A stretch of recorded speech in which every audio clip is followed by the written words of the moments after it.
Hello everyone and welcome back to my channel. I hope you're all well. So in this video we are continuing our Star Wars series, and this time we are on episode 6, Star Wars The Return of the Jedi.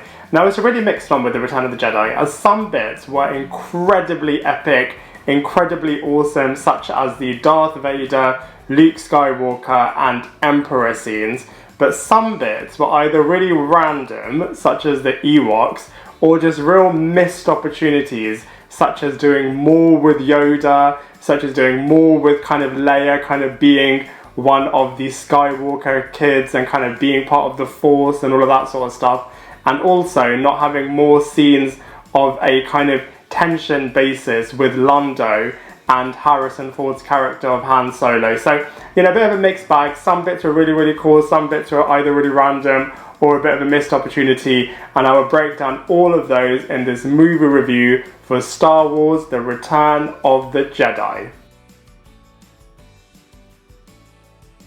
So the storyline of this movie acts really nicely as being the conclusion to the Luke Skywalker storyline that's been going on for episodes 4 and episodes 5.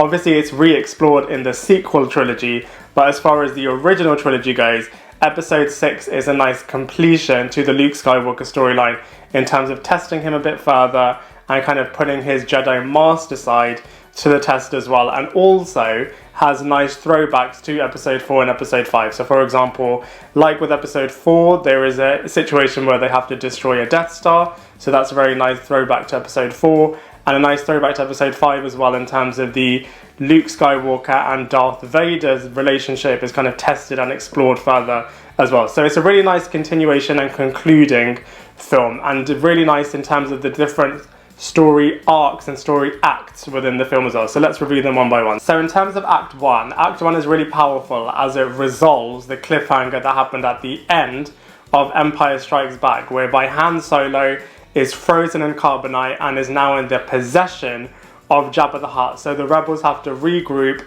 and come up with a strategy of how they're going to infiltrate Jabba the Hutt's base, get Han Solo, get him out of the carbonite situation and escape from Jabba the Hutt's situation. So that's a really interesting and powerful opening to the film. Luke Skywalker then goes back to Dagobah to complete his training with Yoda, who confirms that he is indeed the son of Anakin Skywalker / Darth Vader. And then the Yoda character dies, which is so disappointing, as there was so much wisdom, so much humour, such brilliant scenes between Luke Skywalker and Yoda in Empire Strikes Back that I was hoping that they would do a bit more in this movie, but they really didn't, which was such a disappointment. But either way, you know, a really powerful way to start the movie in Act 1. We then have Act 2, which is very reminiscent to the first film in that they have to destroy a second Death Star. The only difference is this time they have to go to a new planet, Planet Endor, to weaken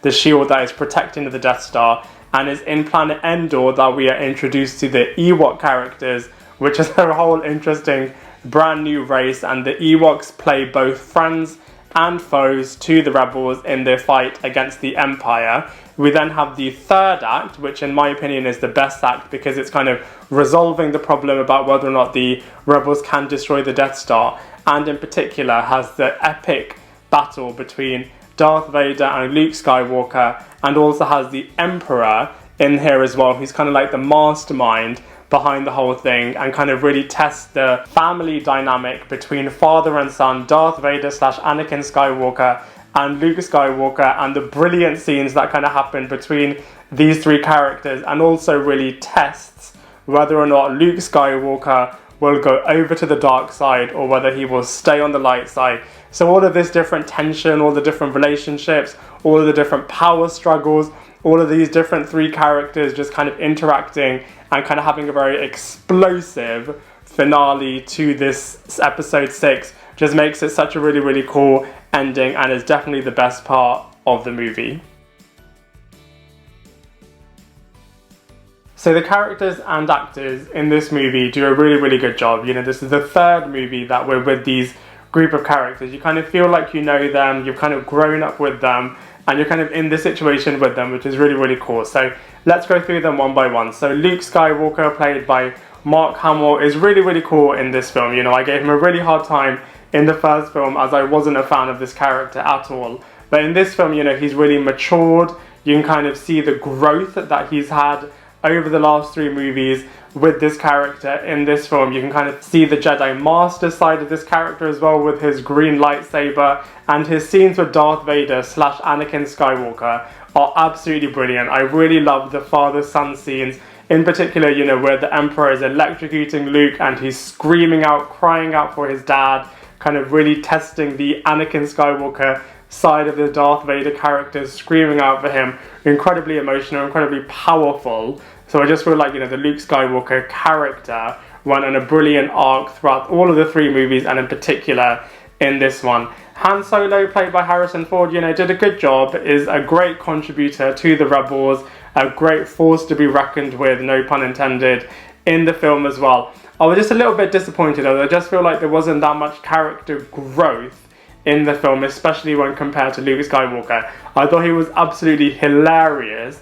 in Force Awakens, but you know, we'll talk about that in another review. But in this one, you know, he did a great part, definitely, you know, played his part with him getting out of planet Endor and kind of helping the Rebels and kind of, you know, driving the storyline forwards. But I just felt like from a character growth point of view, I was just a little bit disappointed, as I would have wanted to see a bit more. Similarly with Princess Leia, played by Carrie Fisher, brilliant actress, and, you know, pushing the character forwards as well. Great scenes with Jabba the Hutt, and equally, you know, a great rebel leader. Really interesting scenes with the Ewoks, whether or not they can be trusted or not trusted, and equally great romance scenes with Han Solo as well. I was just a little bit disappointed that we didn't push the character further within her Skywalker side of things. You know, when we found out that she is the twin sister to Luke Skywalker and daughter to Darth Vader and Anakin Skywalker, those 2 storylines didn't really go anywhere, and I was just really disappointed because, you know, also the Jedi side of Princess Leia wasn't really explored either. You know, it was a little bit in the sequel trilogy, which was great, but as far as this movie, they didn't really push that character as far as I would have wanted this character to be pushed. So I felt like that was a little bit disappointing. We then have Darth Vader, the brilliant, iconic villain in this movie. A lot more of the Anakin side of his character being explored in this film, you know, with his relationship with Luke Skywalker and the relationship that he has with the Emperor and his superior. The first time that we're really seeing the Darth Vader character with the Emperor as well, because in the first 2 films he's kind of been his own force, his own character, his own kind of lead villain, whereas now he's got a bit of a superior. So it's really interesting to kind of see the dynamics between these 2. Speaking of which, the Emperor being the mastermind behind everything, really seeing how he is a force to be reckoned with and how ruthless he is, because at one point he was willing to just chuck Darth Vader away and have Luke Skywalker becoming his new apprentice. Obviously these 2 characters are explored a lot more in the prequel trilogy, where you can really see the character growth and the character journey that these 2 characters went on.